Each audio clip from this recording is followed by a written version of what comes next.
सभी मनुष्यों की श्रद्धा उनके अंतःकरण के अनुरूप होती है। अक्सर लोगों का कथन होता है कि हम लोग बहुत वर्षों से सत्संग करते आ रहे हैं और अपनी समझ तथा शक्ति के अनुसार साधना भी करते हैं, पर जैसी उन्नति होनी चाहिए वैसी उन्नति नहीं दिखाई पड़ती। इसका क्या कारण है? हम लोगों की उन्नति कैसे हो? इसका उत्तर यह है कि श्रद्धा, विश्वास की कमी ही साधना में रुकावट डालने वाली है। इसीलिए श्रद्धा के विषय में गहराई से विचार करके श्रद्धा को बढ़ाना चाहिए।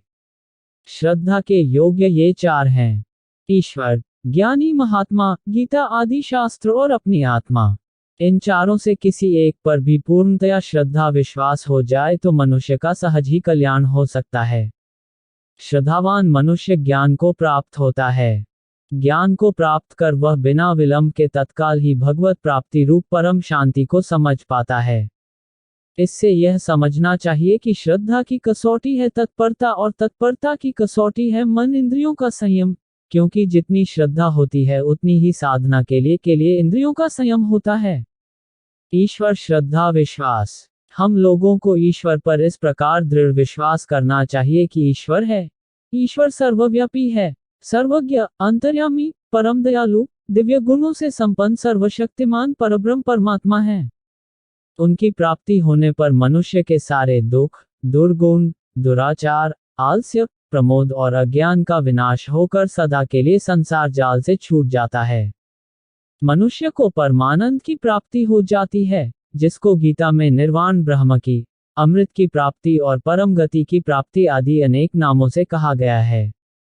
जब मनुष्य का उन सर्वशक्तिमान सर्वांतर्यामी परम दयालु परमात्मा पर भक्तिपूर्वक प्रत्यक्ष की भांति श्रद्धा, विश्वास हो जाता है, तब फिर उसके द्वारा जो भी कुछ कार्य होता है वो भगवान की आज्ञा के अनुसार ही होता है।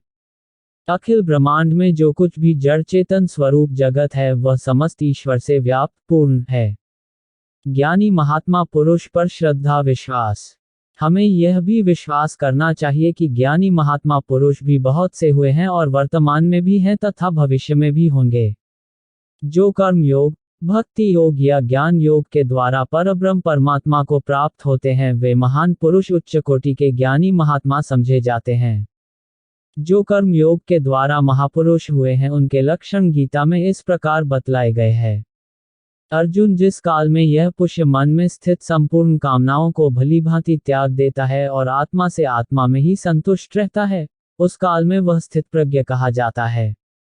दुखों की प्राप्ति होने पर जिसके मन में उद्वेग नहीं होता, सुखों की प्राप्ति में जो सर्वथा निष्प्रिय है तथा जो राग, भय और क्रोध से रहित है, ऐसा मुनि स्थिर बुद्धि का कहा जाता है। ऐसे लक्षण जिनमें हो ऐसे ज्ञानी महात्मा पुरुषों के आचरणों का हमें अनुकरण करना चाहिए। उनकी आज्ञा के अनुसार श्रद्धा भक्तिपूर्वक चलने पर अविवेकी अज्ञानी पुरुष का भी कल्याण हो जाता है। गीतादि शास्त्रों पर श्रद्धा, विश्वास। गीता जैसे शास्त्रों में जो भी उपदेश है वे सत्य एवं कल्याणकारक है, ऐसा समझकर श्रुति एवं ऋषि प्रणीत स्मृति, इतिहास, पुराण तथा गीता आदि जितने भी शास्त्र हैं उनमें बतलाई हुई भक्ति, ज्ञान, वैराग्य, कर्म योग और सदाचार आदि की सभी बातों को श्रद्धा, भक्ति और विश्वासपूर्वक काम में लाने की चेष्टा करनी चाहिए। उदाहरण के लिए श्रीमद्भागवत गीता को ही ले लीजिए। महाभारत में बतलाया गया है, गीता सर्वशास्त्रमयी है, गंगा सर्वतीर्थमयी है, श्रीहरि सर्वदेव में है और मनु सर्ववेद में है। गीता संपूर्ण शास्त्रों का सार है एवं सारे उपनिषदों का भी सार है। गीता की बड़ी भारी महिमा है। जो गीता के अर्थ और भाव को समझकर स्वाध्याय करता है, उसके द्वारा भगवान ज्ञान यज्ञ से पूजित होते हैं। यह स्वयं भगवान ही कहते हैं। अपनी आत्मा पर श्रद्धा, विश्वास। प्रथम यह विश्वास करना चाहिए कि मनुष्य जो कुछ बुरा या भला अथवा मिला हुआ कर्म करता है, उसका फल उसको इस जन्म में और भावी जन्मों में अवश्य मिलता है। किंतु जो निष्काम भाव से कर्म किया जाता है उसका फल कहीं नहीं मिलता। कर्म फल का त्याग न करने वाले मनुष्यों के कर्मों का तो अच्छा या बुरा और मिला जुला प्रकार का फल मरने के पश्चात अवश्य मिलता है, किंतु कर्मफल का त्याग कर देने वाले मनुष्यों के कर्मों का फल किसी काल में भी नहीं मिलता। इससे यह सिद्ध होता है कि मरने के बाद भी परलोक है। जो ऐसा समझता है उसके द्वारा पाप कर्म नहीं हो सकता। मरने के बाद आत्मा अवश्य है।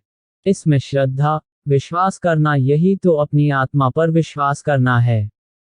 यदि ईश्वर, महात्मा, शास्त्र और युक्ति पर भी विश्वास न हो तो भी मनुष्य को कम से कम अपनी आत्मा पर तो अवश्य ही विश्वास करना चाहिए।